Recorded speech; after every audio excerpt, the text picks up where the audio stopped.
So at the end of what was an extremely exhausting but also very gratifying legislative session, we have a lot to be proud of.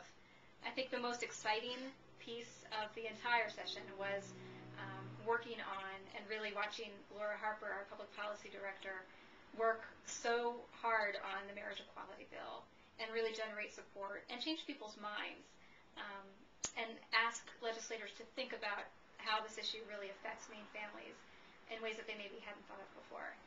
So that was exciting.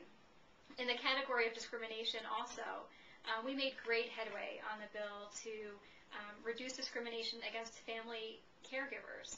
The idea is that you shouldn't make employment decisions simply based on assumptions about what responsibilities your employees have at home. It's a pretty basic premise, and that's why we had a great vote in the House on that bill. I think it was 100 to 40, a great bipartisan vote.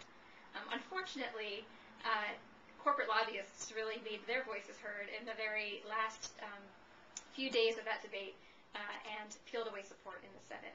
So while that was disappointing, we know that legislative endeavors are usually long-term propositions, and so we were really excited to start that conversation and to make such headway.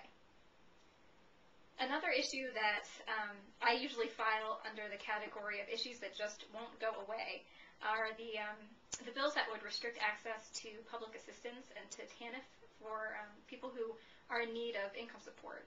And so we were really glad to help generate opposition to the bill that would have created a 5-point welfare reform effort. Really what it would have done is restrict access to public assistance for people who need it and create barriers that are insurmountable to Maine families. So we were glad to witness the defeat of that bill. And we were also glad to put some more teeth behind a measure that we had originally worked on almost 10 years ago, which was the bill to outlaw these offensive names. In Maine, for good reason, Maine tribes have initiated legislation to reduce the use of the word squaw, which is offensive to tribal women. And unfortunately, some areas and communities had worked to get around that law by using derivatives of the word. And so we strengthened that bill this year, and that was an important effort to be part of, and glad we can look back and say that one's done.